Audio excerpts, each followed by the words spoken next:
Bismillahirrahmanirrahim. Assalamualaikum warahmatullahi wabarakatuh. Bismillahirrahmanirrahim. Nahmaduhu wa nasta'inuhu wa nastaghfiruh wa na'udzu billahi min shururi anfusina wa sayyiati a'malina. May yahdihillahu fala mudilla lahu wa may yudlil fala hadiya lahu. Asyhadu an la ilaha illallah wa asyhadu anna Muhammadan abduhu wa rasuluh.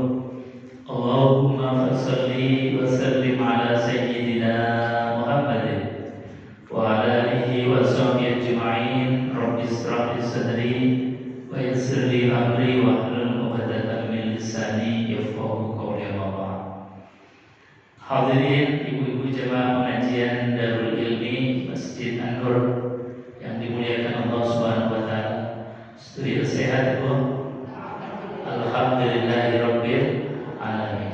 Kita ditemukan kembali, dijumpakan oleh Allah di tempat yang mulia, di majelis yang mulia, di Raudhatan min Riyadil Jannah, di taman-taman surganya Allah. Mudah-mudahan besok nanti di akhirat kumpul lagi di surganya Allah. Amin Allahumma amin ya rabbal alamin. Hadirin jamaah yang dimuliakan Allah, sore hari ini saya pengen dongeng mawon, pengen cerita. Biasanya kita kan kalau didongengi senang, gimana betul? Cerita yang dalam bahasa Al-Qur'annya itu kata Allah Subhanahu wa taala, nahnu naqussu 'alaika ahsanal qasasi. Jadi kata Allah, kami menceritakan cerita yang sebaik-baiknya cerita. Jadi ahsanul qasas itu adalah cerita terbaik. Jadi kalau dalam film itu ya film yang box office. Cerita tentang Nabiullah Yusuf alaihissalam. Kira-kira kalau ibu-ibu didongengin Nabiullah Yusuf itu yang terpikir dalam benak kita apa? Enggak. Itulah di antara ahsanul qasas. Jadi cerita terbaik, setting, latar dan juga aktornya juga terbaik. Secara aktris dan aktornya itu yang diceritakan Allah dalam Al-Quran surat Yusuf ini bahkan hampir satu surat sendiri. Jadi ceritanya panjang banget. Yang diceritakan wong ganteng, yang diceritakan juga orang cantik. Jadi memang aktornya itu luar biasa.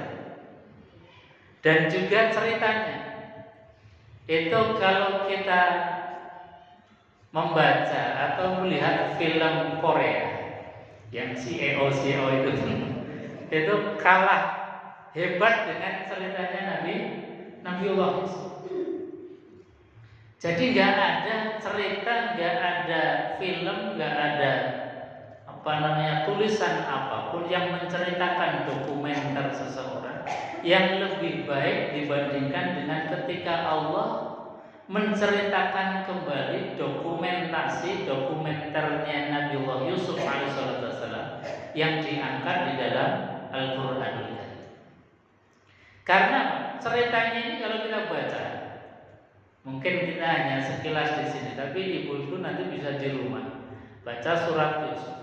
Itu ceritanya itu sangat mengaduk-aduk emosi kita. Tapi kalau membaca itu ya sama terjemahannya biar paham. Jadi alur ceritanya luar biasa. Setiap penggalan episodenya itu penuh dengan hikmah, penuh dengan pelajaran hidup. Jadi kalau kita cerita Nabiullah Yusuf munggah ngetok, itu kita nggak dapat apa-apa. Padahal setiap penggalan daripada cerita Nabiullah Yusuf itu penuh dengan mutiara-mutiara hikmah yang bisa untuk dijadikan sebagai pelajaran hidup kita. Dari mulai yang sifatnya pribadi, keluarga, sampai di dalam masyarakat, dalam mendiagnosa hati, itu luar biasa. Makanya benar Allah sampaikan, nahnu naqussu 'alaika ahsanal qasasi. Kami kisahkan kepada kalian apa? Ahsanal qasasi. Kisah terbaik. Yaitu terbaik itu diantaranya adalah aktor aktrisnya ganteng dan cantik, alur ceritanya itu bisa mengaduk-aduk emosi kita. Ya gimana nggak diaduk-aduk? Wong orang nggak salah kemudian dipenjara, itu kan rasanya kita gergeten. Jadi kalau kita melihat film Korea, misalnya ada aktor yang aktornya itu oleh sutradara dibikin agar penontonnya itu emosinya diaduk-aduk. Ada orang yang salah tapi merasa benar, sementara orang yang benar disalah-salahkan, bahkan dimasukkan penjara. Kita ini kadang yang nonton gergeten, gini mau. Jadi gergeten, diaduk-aduk emosi. Nah ini dalam cerita kisah Nabiullah Yusuf alaihissalam demikian. Saya penggalkan sedikit tentang bagaimana emosi dalam memberikan satu pelajaran kepada kita. Ini hanya penggalan sedikit, percikan di dalam cerita tentang Nabiullah Yusuf alaihissalam. Yang Yusuf kemudian walhasil, ini langsung saja dijebloskan ke penjara, difitnah oleh seorang perempuan, istrinya Amir, pemimpin Mesir kala itu. Ya namanya pemimpin, istrinya pemimpin, itu ya seolah bebas-bebas saja, mau apa saja bisa. Seolah-olah bebas dan kebal hukum. Jadi kalau pemimpin sudah pada puncaknya, itu biasanya seringkali punya tabiat seperti itu. Koyo-koyo kebal hukum. Termasuk namanya Zulaikha, istrinya Amir Mesir itu kesengsem dengan Nabiullah Yusuf alaihissalam. Ya gimana nggak kesengsem, gantengnya luar biasa. Meskipun ibu-ibu atau Zulaikha ini sudah STW, sudah tua, sudah berumur, sudah punya suami, bahkan suaminya seorang Amir, lihat berondong ganteng, dia ternyata kesengsem. Dan ini ya sebetulnya lumrah-lumrah saja. Jadi seorang perempuan senang dengan laki-laki ganteng, laki-laki senang dengan perempuan cantik, ya wajar saja. Nabiullah Yusuf pun begitu. Sejatinya Nabiullah Yusuf alaihissalam pun meskipun beliau seorang nabi, seorang rasul, ketika digoda oleh perempuan namanya Zulaikha yang cantik dalam kamar sendiri, ya janjanya Yusuf ya pengen.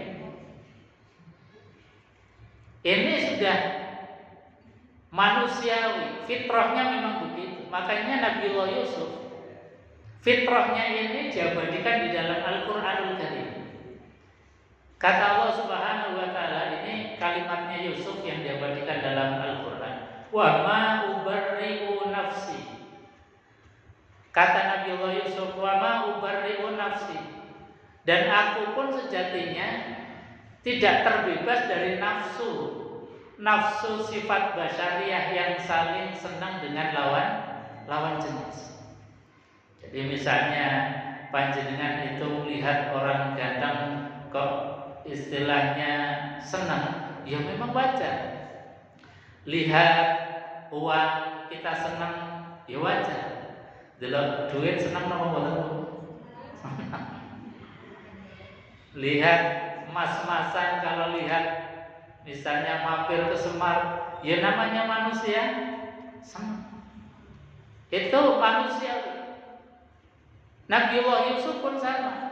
Ketika digoda, ketika dirayu oleh Zulaikha, di dalam kamar sendirian cuman berdua. Janjane Yusuf ya pengen, cuman kata Yusuf alaihissalatu wassalam bahwasanya innan nafsa la ammaratun bisu illa ma rahima rabbi.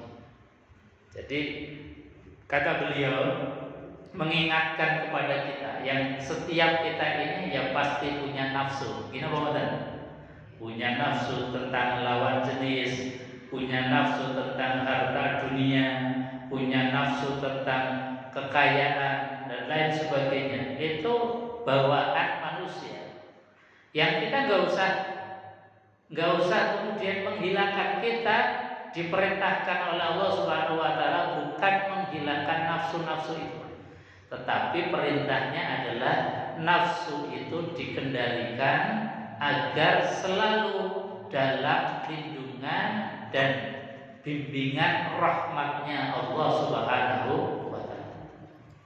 Makanya kata Nabiullah Yusuf, inna nafsa la ammaratun bisu. Sesungguhnya nafsu itu, kalau kita nggak sadari, kalau kita nggak waspada, nafsu itu ammaratun bisu, senangnya ngajak kepada kejelekan. Itu fitrahnya begitu. Jadi manusia fitrahnya diberikan nafsu, fitrahnya nafsu la ammaratun bisu, senantiasa ngajak kejelekan.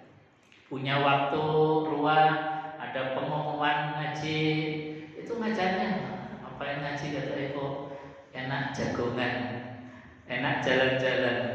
Itu ammaratun bisu, selalu begitu. Kalau ada kebaikan, nafsu ini rasanya gondel. Illa ma rahima rabbi, kecuali nafsu yang dibimbing oleh rahmatnya Allah Subhanahu wa ta'ala. Nah, ini satu penggalan kisah dari Nabiullah Yusuf alaihissalatu wassalam, bahwasanya manusia itu ya selalu punya nafsu. Dan Nabiullah Yusuf alaihissalatu wassalam ketika di penjara dan Zulaikha itu sudah ngaku bahwa yang salah itu saya, yang salah saya, meskipun dia sudah kadung di penjara Nabiullah Yusuf. Tapi Nabiullah Yusuf alaihissalatu wassalam yang nggak balik menyalahkan, kalau dalam bahasa orang sekarang nggak balik kemudian melaporkan ke pihak yang berwajib. Bahkan dengan kesadaran mengatakan, ya janjane sama, aku pun punya nafsu. Cuman bedanya kalau Zulaikha itu punya nafsu yang tidak terkendali dengan ma rahima rabbi, tetapi nafsuku ini selalu dalam bimbingan lindungan Allah Subhanahu wa ta'ala. Nah, penggalan kisah ini yang harus kita tanamkan di dalam hati kita. Kenapa ada orang yang nafsunya itu tak terkendali sampai mau berbuat yang tidak elok, mau berbuat yang dilarang oleh Allah Subhanahu wa ta'ala, tetapi ada orang juga yang nafsunya meskipun dalam keadaan dirayu, dipaksa, bahkan tidak ada siapa-siapa kecuali berdua, tapi masih dalam lindungan Allah Subhanahu wa ta'ala.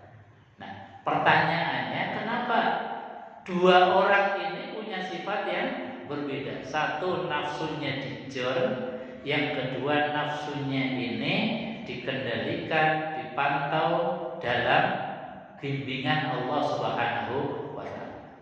Nah, ini yang harus kita pelajari. Karena apa? Karena rahmatnya Allah Subhanahu wa ta'ala ini harus kita raih. Jadi rahmatnya Allah itu kan ada dua. Satu, rahmatnya Allah yang berupa Rahman. Yang satu lagi rahmatnya Allah berupa Rahim. Sebagaimana kalau kita mau melakukan sesuatu, itu disunahkan membaca Bismillahirrahmanirrahim dengan menyebut asma Allah yang Maha Rahman dan Maha Rahim. Jadi sifatnya Allah dalam memberikan rahmat kepada makhluk itu ada dua. Satu Rahman, satunya Rahim. Yang rahmannya Allah ini diberikan Allah tanpa syarat kepada semua makhluknya Allah. Jadi sekali lagi, rahmannya Allah diberikan tanpa syarat kepada siapa? Semua makhluknya Allah. Baik manusia yang sudah beriman dia dikasih rahman, yang belum beriman juga dikasih rahman. Yang kenal dengan Allah ya dikasih rahman, yang belum kenal Allah juga dikasih rahman. Yang sudah taat ya dikasih rahman, yang belum taat, yang suka ahli maksiat juga diberikan rahman kasih sayangnya Allah Subhanahu wa taala di dunia. Jadi tanpa kecuali, ya manusia, ya hewan, ya jin, ya syaitan, ya malaikat, semua dapat rahmatnya Allah yang berupa rahmat tanpa kecuali, tanpa syarat. Yang ini kata para ulama, sifat rahmannya Allah di dunia ini itu baru 1%-nya dari rahmatnya Allah Subhanahu wa taala. 1%-nya saja yang dibagi semua makhluk aja kita bisa merasakan begitu nikmatnya luar biasa. Kita nggak bayangkan kalau dapat rahimnya Allah yang 99 yang khusus nanti di akhirat, yang hanya diberikan oleh Allah untuk orang-orang yang beriman kepada Allah Subhanahu wa taala. Kira-kira bisa membayangkan enaknya ke ya. Kalau rumah kita itu satu petak, berarti gambarannya di akhirat itu 99 kali petakan yang ada di dunia. Kalau kita di dunia ini sudah bisa merasakan nikmatnya, maka gambarannya di akhirat itu bisa berkali-kali lipat. Cuma rahimnya Allah Subhanahu wa taala ini bersyarat. Tidak semua orang, tidak semua makhluknya Allah mendapatkan rahmatnya Allah. Maka yang menjadi kewajiban kita, yang menjadi tugasnya kita adalah untuk mendapatkan syarat mendapat rahimnya Allah Subhanahu wa taala. Di antaranya untuk tadi, supaya nafsu kita ini nafsu yang dikendalikan oleh rahmatnya Allah.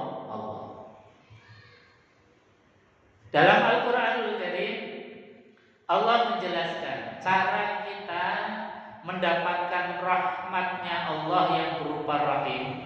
Agar nafsu ini terkontrol, satu harus punya iman. Jadi iman kita ini harus tanamkan di dalam hati dengan mengucapkan kalimat la ilaha illallah. Jadi kalau kita ini pengen dapat rahimnya Allah, wajib kita tahu tentang passwordnya. Passwordnya apa? La ilaha illallah. Itu passwordnya. Salah satu huruf saja itu gak bisa mengakses. Seperti panjenengan misalnya punya HP, mau channel ke WiFi, passwordnya salah satu huruf saja, kira-kira bisa masuk betul? Muatan saja, muser terus, nggak bisa masuk. Padahal apa? Padahal hanya salah satu huruf, atau yang harusnya huruf kecil ditulis huruf besar, itu saja nggak bisa masuk. Makanya kalimat la ilaha illallah itu jangan sampai salah. Sing tuhu ya kudu dipanjangkan, yang pendek harus dibaca pendek. Jangan menambah satu huruf pun dan jangan mengurangi satu huruf pun. Karena apa? Salah password, salah masuk, nggak bisa masuk. Nah itu iman. Jadi pastikan kita ini punya password keimanan kita dengan mengucapkan la ilaha illallah Muhammadur Rasulullah. dan jaga jangan sampai lupa. Ya, tadi lupa password, apalagi lupa di saat genting waktu kita membutuhkan. Kapan waktu kita membutuhkan? Ya setiap saat. Lebih-lebih ketika kita dalam keadaan nazar, dalam keadaan sakaratul maut, yang kita sudah nggak bisa berpikir dengan jernih. Mungkin sakit yang begitu luar biasa. Orang nazar itu kan sakitnya luar biasa, yang akal sudah barangkali nggak terlalu berfungsi, hati juga mungkin karena saking sakitnya nggak bisa konsentrasi. Sementara kita butuh la ilaha illallah, passwordnya. Kok kita mau mengucapkan rasanya berat sekali. Ngomong la ilaha illallah tak, itu aja rasanya susahnya minta ampun. Makanya dibiasakan kata Rasulullah, jaddidu imanakum biqauli la ilaha illallah. Perbarui terus imanmu dengan selalu berzikir mengingat Allah la ilaha illallah. Karena kalau kita ini lisannya selalu basah, ketika kita saat-saat yang genting, saat-saat kritis kita butuh, itu la ilaha illallahnya yang datang ke kita, membimbing lisan untuk mengucapkan itu. Jadi kitanya malah yang dibimbing kalimat la ilaha illallah. Makanya kata Rasulullah, wa man qala fi akhirih la ilaha illallah dakhalal jannah. Orang yang akhir hidupnya itu kalimat tadi, passwordnya sudah, maka kita pasti akan dimasukkan ke dalam surganya Allah Subhanahu wa taala. Itu iman. Jadi orang kalau nggak punya iman, nggak akan dibimbing nafsunya untuk bisa terkendali. Makanya orang-orang kafir yang nggak punya iman itu dijer sama Gusti Allah. Karena apa? Karena nggak ada kebutuhan Allah untuk membimbing mereka. Ngombe-ngombe dijer terserah, mau maksiat ya dijer kayak Gusti Allah. Sebabnya apa? Sebabnya mereka dinasehati nggak dinasehati podo mau. Sami mau, nggak ada perubahan. Makanya dijer, dilos kayak sama Gusti Allah. Nah kalau sudah diloskan itu kan bahaya sekali. Nggak ada bimbingan dari Allah Subhanahu wa taala. Makanya tadi dalam kisah Nabi Allah Yusuf alaihissalam, yang satu itu dibiarkan nafsunya tak terkendali. Masa seorang perempuan sudah punya suami goda pembantu atau anak angkatnya sendiri. Ini kan keterlaluan. Di rumahnya sendiri. Meskipun gak ada orang, gak ada yang lihat, ini kan artinya punya nafsu yang memang tidak terkontrol sama sekali.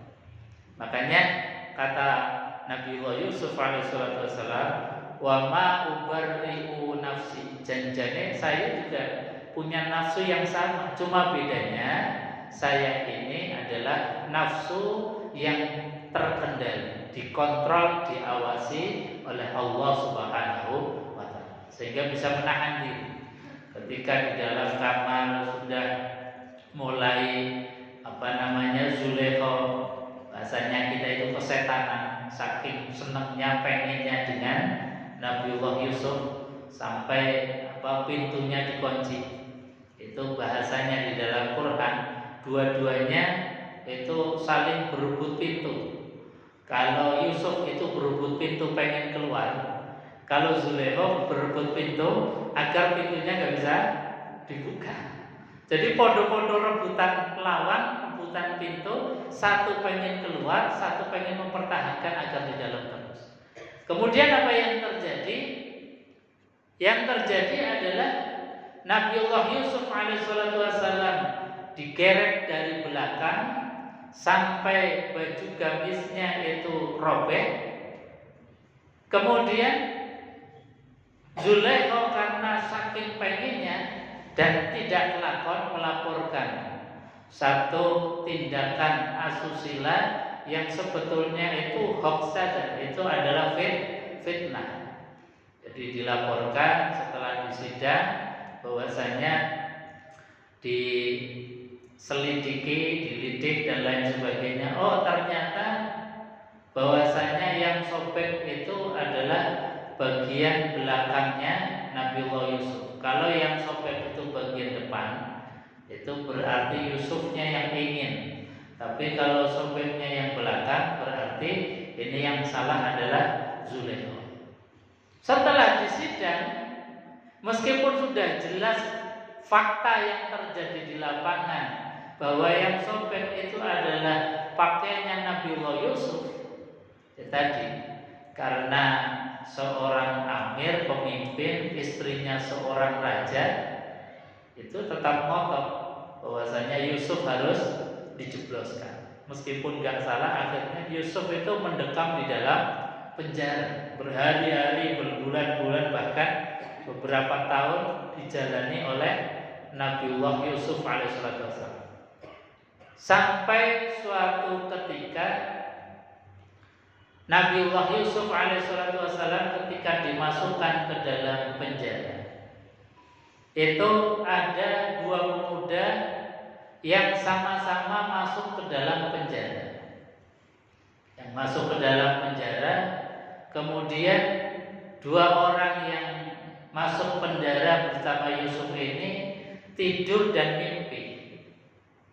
Mimpi yang pertama, bahwasanya seseorang ini dalam mimpinya itu memeras anggur, kemudian dari anggur perasannya ini kemudian diminum.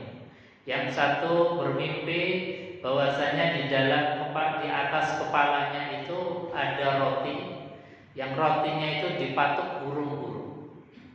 Maka karena ya sama-sama di satu sel, itu kemudian cerita, saya mimpi gini, apa ya maknanya? Kebetulan ada Nabiullah Yusuf, yang diantara kelebihannya Nabiullah Yusuf itu diberikan oleh Allah bisa menakwilkan mimpi-mimpi. Ini salah satu ilmu yang Allah berikan, kelebihan yang Allah berikan kepada Nabiullah Yusuf. Maka ketika diceritakan bahwasanya, oh kamu si fulan yang bermimpi bahwasanya memeras anggur, nanti kamu akan keluar dari penjara ini dan kamu akan diangkat menjadi pelayannya raja. Senang dia. Namanya orang di penjara dapat kabar gembira mau keluar, bahkan bukan hanya sekedar keluar, tapi diangkat jadi pelayannya raja. Nah kalau saya gimana? Yang satunya kemudian diceritakan oleh Nabiullah Yusuf bahwa kamu ini, Yusuf itu cerita dengan nada yang sangat sedih, gak tega, untuk menyampaikan arti daripada makna mimpinya. Karena apa? Engkau si fulan, bahwasanya engkau akan dihukum salib. Bahkan tidak hanya sekedar dihukum salib, tapi ditaruh di tempat yang lapang sampai tubuhmu ini akan dicapik-capik oleh burung. Nabiullah Yusuf ketika menyampaikan apa yang menjadi takbir mimpinya, itu sampai terbata-bata, sampai gak kuat, karena melihat nasib yang akan diderita oleh sama-sama penghuni lembaga pemasyarakatan, sama-sama penghuni daripada penjara. Maka betul tidak berapa lama kemudian yang satu ini dibebaskan. Satu dibebaskan, Nabiullah Yusuf alaihissalam pesan, nanti kamu kalau bebas, tolong sampaikan ke Amir bahwasanya saya dulu ini masuk penjara karena nggak salah. Dilala si pemuda ini setelah keluar lupa pesannya Nabiullah Yusuf, sehingga Yusuf itu di penjaranya jadi lama karena yang dipeseni tadi dilala, ditakdir oleh Allah itu lupa, nggak menyampaikan kepada sang raja. Baru teringat itu ketika rajanya itu mimpi. Ketika rajanya mimpi bahwasanya mimpi dalam 7 tahun ini ada tanaman-tanaman yang sangat subur makmur, sementara setelah itu tanamannya menjadi kering, menjadi terbakar. Kemudian melihat lagi ada hewan-hewan ternak yang gemuk-gemuk.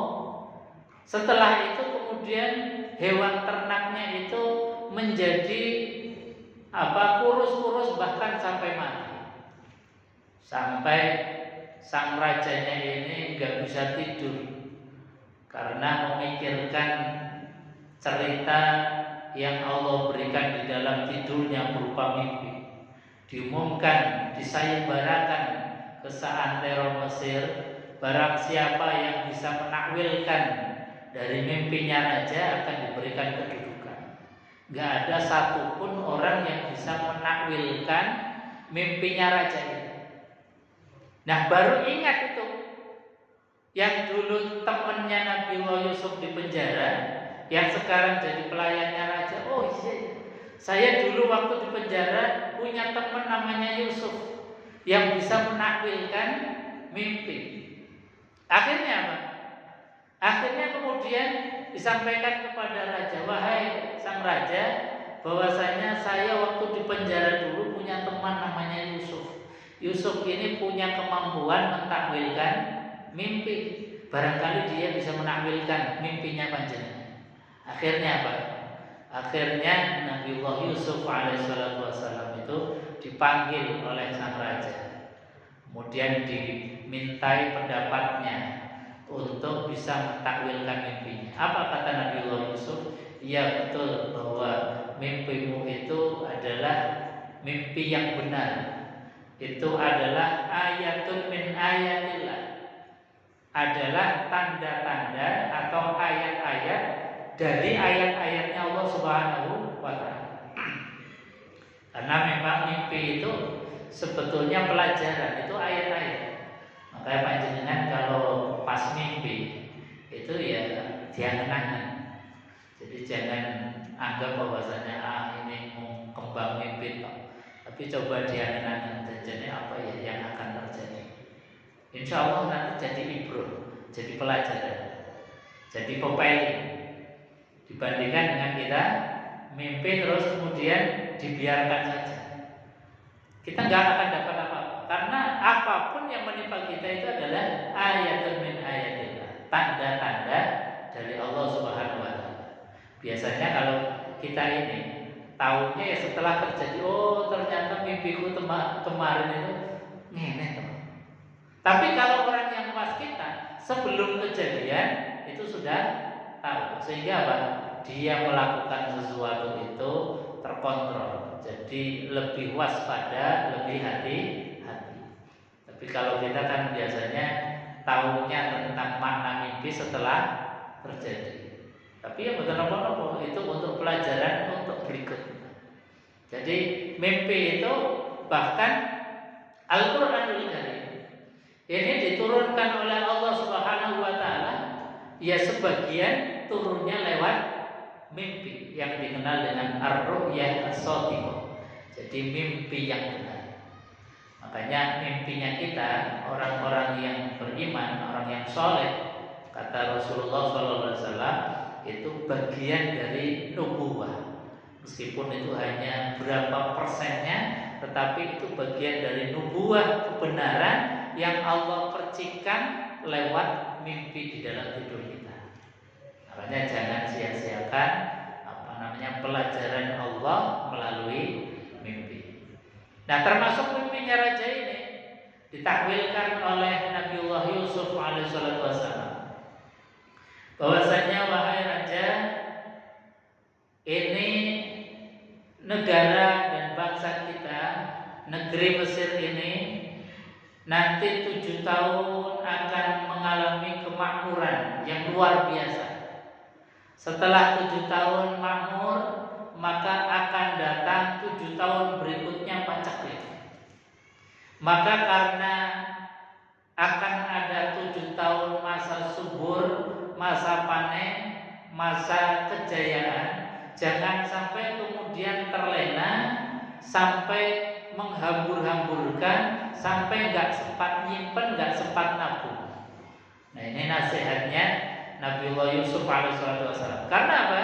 Karena akan ada 7 masa, 7 tahun yang paceklik nggak ada sumber penghidupan. Jangankan pohon tumbuh, air pun nggak akan ngalir, air nggak akan dijumpai, nggak akan ditemui. Walhasil bahwasanya setelah masa-masa panen, masa-masa jaya, nanti akan ada masa-masa susah. Kemudian karena nasihat dan juga pemahaman Nabiullah Yusuf dari pemahaman yang dibimbing oleh wahyu, akhirnya betul-betul raja memerintahkan kepada semua masyarakat ketika dalam keadaan panen raya itu menyimpan bahan makanannya, cadangan untuk 7 tahun ke depannya yang akan datang masa-masa paceklik. Dan betul apa yang disampaikan oleh Yusuf betul-betul terjadi. Karena ini adalah masukan yang sangat baik sehingga bangsa Mesir itu tidak kolaps, bisa tetap eksis karena tadi diberikan masukan bahwa dalam keadaan jaya jangan lupa untuk nabung, jangan lupa untuk menyimpan, jangan jor-joran karena habis panen raya dengan melimpah ruah kemudian sampai lupa untuk menabung, lupa untuk masa depan. Nah, ini juga bagian dari episode yang sangat baik untuk mendapatkan pelajaran dari kisah ini. Kita kan namanya orang hidup kadang-kadang di atas, kadang-kadang di bawah. Kadang-kadang ada, kadang-kadang nggak ada. Kadang-kadang pas lagi uangnya banyak, kadang-kadang buka dompet pun sewa. Itu rutinitas kita orang hidup seperti itu. Maka dalam pelajaran dari kisah Nabiullah Yusuf alaihissalam itu diajarkan bahwasanya kita senang ya senang, tapi bisa mengendalikan diri, karena habis senang itu pasti akan datang masa-masa susah. Susah ya susah, tapi jangan sampai kemudian suudzon sama Allah sampai kita ini nuwun sewu melakukan jalan pintas. Kan banyak orang yang ketika ditakdir oleh Allah susah kemudian melakukan jalan pintas. Jalan pintasnya ya macam-macam. Ada jalan pintas untuk mencari rezeki dengan cara ngambil yang bukan haknya, mengkorupsi yang tidak haknya, ataupun misalnya dengan cara naik ke Gunung Kawi misalnya, dengan pesugihan dan lain sebagainya. Itu namanya jalan pintas. Atau dengan berjudi, seolah-olah dengan judi itu bisa menghasilkan uang yang banyak, padahal dengan judi malah dia akan kehilangan semuanya. Atau menjual diri, itu juga jalan pintas. Atau kalau orang kemudian sudah gelap mata, gelap hati, akhirnya apa? Akhirnya gantung diri. Karena apa? Karena ingin jalan pintas dari problem yang Allah berikan kepada dia. Makanya supaya orang itu tidak mengambil jalan pintas, itu dididik oleh Allah Subhanahu wa Ta'ala satu kesadaran hidup, bahwasanya orang hidup itu kadang di atas, kadang di bawah. Maka harus bisa memanage. Ketika dalam keadaan ada, rajin-rajin nabung, karena besok akan ada masa paceklik, masa sulit. Ketika kita dalam keadaan susah, maka kita melebarkan dan melapangkan hati, menguatkan ikat pinggang, bersabar, dan juga menambahkan ikhtiar kita. Itu namanya orang yang nafsunya sudah mendapatkan pancaran pencerahan dari Allah Subhanahu wa Ta'ala. Kadang kalau orang yang hatinya nafsunya itu gak tercerahkan, aji mumpung sugih, mumpung ada uang, semuanya dibeli. Bahkan yang gak dibutuhkan pun dibeli. Maka ketika dalam keadaan susah kaget dia. Kemarin banyak uang semuanya dibeli macam-macam, giliran gak ada, dia itu akhirnya bingung sendiri. Makanya tadi pengajaran daripada cerita kisah Nabiullah Yusuf alaihissalam itu sekali lagi penggalan episodenya itu adalah ibrah, pelajaran di dalam hidup kita, bahkan menjadi keyword, jadi kata kunci. Kalau kita bisa mengambil keyword dalam setiap episodenya Nabiullah Yusuf alaihissalam, insya Allah kita banyak kunci di dalam menyelesaikan problem-problem hidup kita. Karena kisahnya ini macam-macam, dari mulai awal ini ilqala Yusuf li abihi ya abati inni ra'aitu ahada asyara kawkaba wasyamsa wal qamara ra'aituhum lisajidin. Ini kisah di awal itu menceritakan ketika Nabiullah Yusuf alaihissalam mimpi. Sekali lagi mimpi ini menjadi hal yang penting. Nabiullah Yusuf pun bermimpi. Mimpinya apa? Mimpinya beliau melihat ada bintang gemintang yang jumlahnya 11. Itu bersujud tunduk kepada Nabiullah Yusuf alaihissalam. Ketika diceritakan kepada orang tuanya, itu Nabiullah Yakub alaihissalam, Nabiullah Yakub mengatakan bahwasanya qala ya bunayya, duhai anakku, la taksus ru'yaka ala ikhwatik, jangan kau ceritakan kepada saudaramu ya, karena ini cerita bahaya. Kalau kamu cerita sama kakak-kakakmu, itu nanti kakakmu itu cemburu, iri. Dan ini juga pelajaran, kalau kita ini dapat nikmat, meskipun kita diperintahkan oleh Allah ketika dapat nikmat, itu ceritakan kepada orang lain. Fa'amma bi ni'mati rabbika fahadis. Ketika kita mendapatkan nikmat, memang sunnahnya, bagusnya itu diceritakan. Tapi harus pinter-pinternya cerita. Sebab apa? Kalau kita ini asal cerita, nggak punya ilmunya, nggak punya tekniknya, dan nggak ngerti waktunya, itu bisa jadi bumerang untuk kita. Pengennya cerita nikmat, tapi yang kembali kadang-kadang dapatnya hasutnya orang lain. Makanya cerita itu ya penting, tetapi harus punya ilmu. Misalnya kita harus jalan-jalan, kemudian cerita sama tetangga, sama orang. Kalau kita nggak punya tekniknya, itu ya cerita tapi itu apa-apa. Makanya kalau mau cerita, bawakan dulu oleh-olehnya. Insya Allah meminimalisir hasud. Karena apa? Hasud ini juga yang dikhawatirkan oleh Nabiullah Yakub. Kalau Yusuf cerita mimpinya kepada saudaranya, khawatir saudaranya itu iri. Karena apa? Karena tahu bahwasanya Yusuf akan diangkat menjadi nabi dan rasul. Wong tanpa diceritakan saja, akhirnya saudara-saudaranya itu tahu karena melihat perbedaan sikap dari bapaknya terhadap Nabiullah Yusuf yang begitu sayang, begitu perhatian. Kakak-kakaknya jadi jealous, kakaknya jadi cemburu, iri. Makanya di antara pelajarannya tadi, bahwasanya kalau kita ini dapat nikmat, kadang-kadang orang yang paling jahat itu justru dari lingkungan terdekat sendiri. Kakak adik kita kadang-kadang cemburu.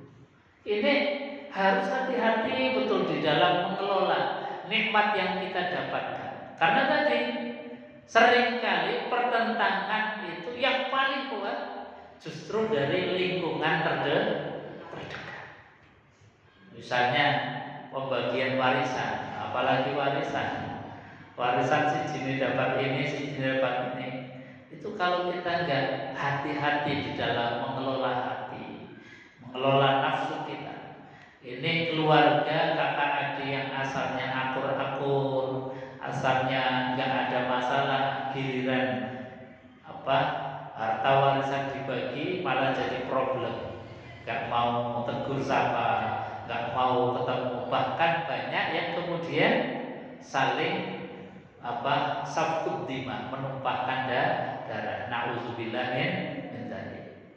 Jadi sekali lagi bahwa hal-hal tentang kenikmatan ini kadang-kadang memang harus dirahasiakan. Kalaupun mau cerita, cari momentum yang pas. Dan kalau mau cerita jangan cerita tok. Tadi paling tidak nggawa oleh-oleh untuk meredam daripada sifat hasud. Sifat hasud ini luar biasa kalau dalam masalah nikmat. Dulu zaman Nabiullah Adam alaihissalam itu kenapa terjadi safkud dima, pertumpahan darah antara sesama anaknya Nabiullah Adam. Itu ya guru-guru karena ada penyakit yang namanya hasud. Makanya Allah Subhanahu wa taala di dalam membimbing kita sampai memberikan resep dan doa agar terhindar dari penyakit hasud. Itu apa? Surat Al-Falaq. Qul a'udzu birabbil falaq min syarri ma khalaq wa min syarri ghasiqin idza waqab wa min syarri nafatsati fil 'uqad wa min syarri hasidin idza hasad. Ya Allah, aku berlindung dari bahaya hasudnya orang yang sedang hasud. Karena penyakit hasud ini luar biasa. Nah, termasuk Nabiullah Yusuf alaihissalam. Padahal sudah dikasih tahu, ya bunayya la taqsus ru'yaka ala ikhwati. Wahai anakku, jangan kau ceritakan mimpimu ini kepada saudaramu. Fayaqidu laka kaida inna syaitana lil insani aduwwun mubin. Karena kalau diceritakan dan setan itu tahu, karena setan adalah musuh yang nyata bagi, itu pasti akan mencelakakan wahai anakku. Makanya kemudian Nabiullah Yusuf itu gak cerita, tapi akhirnya mereka pun tahu dari perilaku orang tuanya yang sangat sayang, yang sudah mulai beda dengan mereka. Akhirnya mereka karena sifat hasud itu membawa Nabiullah Yusuf alaihissalam akan dicelakakan. Yang akhirnya dari kesepakatan mereka dimasukkan ke dalam sumur. Setelah dimasukkan ke dalam sumur, diangkat dan diselamatkan oleh seorang pedagang. Akhirnya dijual menjadi budak ke seorang amir di Mesir. Yang akhirnya ketemu dengan Zulaikha dan ada peristiwa tadi. Jamaah yang dimuliakan Allah Subhanahu wa taala. Jadi sekali lagi bahwasanya cerita-cerita kisah yang disampaikan oleh Allah di dalam Al-Quran itu bukan hanya sekedar cerita saja, tetapi ini adalah kunci-kunci di dalam mengurai problem-problem hidup kita, baik itu problem secara individual, problem di dalam keluarga maupun problem di dalam masyarakat. Insya Allah kalau kita mengambil ibrah pelajaran dari kisah Nabiullah Yusuf, ini ada pengurainya. Oh, caranya begini. Saya punya problem ini. Oh, caranya begini untuk keluar dari zona itu. Ini adalah kunci-kunci mengurai masalah. Sehingga menjadi penting. Syukur ibu-ibu bisa dibaca bolak-balik surat Yusuf ini. Ya tentu tadi tidak hanya sekedar dibaca Arabnya saja, tapi kita baca terjemahannya, direnungkan maknanya. Insya Allah kita akan mendapatkan pencerahan hati oleh Allah Subhanahu wa taala. Amin ya rabbal alamin. Ibu-ibu jamaah yang dimuliakan Allah, saya kira itu untuk kajian sore